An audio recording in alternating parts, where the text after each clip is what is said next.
एक ऐसा प्लेन जो हवा में उड़ रहा है और उसमें एक भी इंसान जिंदा नहीं है। जी हाँ, ये कोई हॉरर मूवी का सीन नहीं बल्कि एक सच्चाई है। मैं बात कर रहा हूँ हीलियोस एयरवेज फ़्लाइट 522 की। इसको एक घोस्ट फ्लाइट भी कहा जाता है कि जो अपनी मंजिल तक कभी नहीं पहुँच सकी। एक ऐसा राज जो एविएशन हिस्ट्री का सबसे ज़्यादा टेरिफाइंग इंसिडेंट बन गया। आज हम इसी अनसॉल्व मिस्ट्री की हर एक डिटेल पर नज़र डालेंगे और देखेंगे कि क्या ये एक अनअवॉइडेबल ट्रेजेडी थी या एक छोटी सी गलती जो 121 लोगों की जान ले गई। 14 अगस्त 2005 सुबह का एक आम दिन।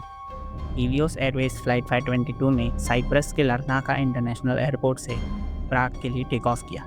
प्लेन था बोइंग का 737-300, जिसको एविएशन में एक अच्छा और सेफ हवाई जहाज़ माना जाता है, जिसके अंदर 115 पैसेंजर्स और 6 क्रू मेंबर सवार थे। इनमें ज़्यादातर पैसेंजर्स ग्रीक टूरिस्ट थे जो अपने दोस्तों और परिवार के साथ छुट्टियां मनाने जा रहे थे। लेकिन किसी को अंदाज़ा भी नहीं था कि ये उनका आखिरी सफ़र होने वाला था। फ्लाइट के टेक ऑफ करने के सिर्फ कुछ ही मिनट्स बाद एक लाउड वार्निंग अलार्म कॉकपिट में बजने लगता है। पायलट्स इसे टेक ऑफ कॉन्फ़िगरेशन वार्निंग समझकर इमरजेंसी चेकलिस्ट चेक करने लग जाते हैं। लेकिन पायलट्स को अंदाज़ा भी नहीं था कि ये कॉन्फ़िगरेशन इशू नहीं बल्कि प्लेन में ऑक्सीजन की मात्रा कम होने की वार्निंग थी। ऑक्सीजन धीरे धीरे ख़त्म हो रहा था और किसी को इसका पता भी नहीं चला। केबिन प्रेशर गिरने से एक डेडली फिनोमिना होता है और इसे मेडिकल टर्म्स में हाइपोक्सिया कहते हैं। जब ऑक्सीजन कम होने लगता है तो दिमाग धीरे धीरे बंद हो जाता है और लोग बेहोश होने लगते हैं, और अगर वक्त पर ऑक्सीजन सप्लाई ना मिले तो इंसान की मौत तय हो जाती है। प्लेन जब 34,000 फीट की ऊंचाई पर था तब धीरे धीरे एक के बाद एक पैसेंजर्स क्रू मेंबर्स बेहोश होने लगे। इस दौरान ऑक्सीजन मास्क ऑटोमेटिकली डिप्लॉय हुए, पर इनका सप्लाई सिर्फ 12 से 15 मिनट तक काफ़ी होता है, क्योंकि इसको ऐसे डिज़ाइन किया जाता है कि इस समय दौरान पायलट अपने प्लेन को सेफ ब्रीदिंग एल्टीट्यूड तक लेकर आ सके। जब तक किसी ने कुछ समझा, सब लोग अनकॉन्शियस हो चुके थे और कॉकपिट में भी डेड साइलेंस था। प्लेन अब ऑटो पायलट मोड पे उड़ रहा था, एक घोस्ट फ्लाइट बन चुका था। एथेंस एयर ट्रैफिक कंट्रोल ने जब देखा कि फ़्लाइट 522 का कोई रिस्पांस नहीं आ रहा, तो ग्रीक एयरफोर्स ने 2 F-16 फाइटर जेट्स को स्क्रैम्बल किया, और फाइटर जेट्स ने जब प्लेन को अप्रोच किया तो उन्होंने एक हॉरिफाइंग साइट देखी। कॉकपिट में दोनों पायलट्स बेहोश पड़े थे और पूरा एयरक्राफ्ट लाइफलेस लग रहा था। लेकिन फिर कॉकपिट में एक हलचल नोटिस हुई। एक क्रू मेंबर अब भी होश में था। ये क्रू मेंबर था एंड्रियस पोल्ड्रोमो, जो एक ट्रेन फ्लाइट अटेंडेंट और सबसे इम्पोर्टेंट बात, एक लाइसेंस पायलट भी था। उसने हिम्मत नहीं हारी, कॉकपिट तक पहुंचा और एयरक्राफ्ट कंट्रोल करने की कोशिश की, पर तब तक बहुत देर हो चुकी थी। फ्यूल ऑलमोस्ट ख़त्म हो चुका था और इंजन एक एक करके बंद हो गए और प्लेन नीचे गिरने लगा। दोपहर 12:04 पर फ़्लाइट 522 एथेंस से 40 किलोमीटर दूर एक पहाड़ी इलाके में क्रैश हो गई और 121 लोगों ने इस टेरिफाइंग डिज़ास्टर में अपनी जान खोई।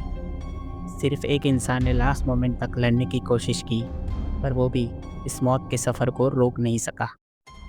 इन्वेस्टिगेटर्स ने जब इन्वेस्टिगेशन के दौरान कॉकपिट वॉइस रिकॉर्डिंग्स और फ्लाइट डेटा रिकॉर्डिंग्स की जांच की, तब उन्हें एक छोटी सी गलती मिली जो एक मैसिव डिज़ास्टर का कारण बनी। प्लेन का प्रेशराइजेशन सिस्टम, कि जो प्लेन में ऑक्सीजन को नियंत्रित करता है, वो मैनुअल मोड पे था, जबकि उसे ऑटो मोड पे होना चाहिए था। मेंटेनेंस के टाइम इंजीनियर्स इसे मैनुअल मोड से ऑटो मोड में रीसेट करना भूल गए, और पायलट्स की आंखों से भी ये गलती प्री फ्लाइट चेकलिस्ट चेक करते वक्त नज़रअंदाज हो गई। एक छोटी सी सेटिंग, एक गलती और एक डेडली आउटकम। ये बस एक टेक्निकल एरर नहीं था, ये एक ह्यूमन एरर भी था, जो एविएशन की दुनिया में सबसे ज़्यादा खतरनाक चीज़ हो सकती है। जब इन्वेस्टिगेशंस के रिजल्ट सामने आए तो ये क्लियर हो चुका था कि हीलियोस फ़्लाइट 522 एक टेक्निकल फेलियर का केस नहीं बल्कि ह्यूमन नेग्लिजेंस का एक भयानक एग्जाम्पल था। इसी वजह से साइप्रस और ग्रीस दोनों में क्रिमिनल केसेस फाइल किए गए। 2011 में ग्रीस की कोर्ट ने हीलियोस एयरवेज के 4 सीनियर ऑफिशियल्स, जिसमें शामिल थे हीलियोस एयरवेज के CEO, chief flight operations officer, chief engineer और मेंटेनेंस मैनेजर, को मैनस्लॉटर और नेग्लिजेंस का दोषी पाया और उन्हें 10 साल की जेल की सज़ा सुनाई। लेकिन ये फैसला सिर्फ ग्रीस की कोर्ट का था। साइप्रस में भी एक सेपरेट केस चल रहा था जिसमें एक अलग वर्डिक्ट आया।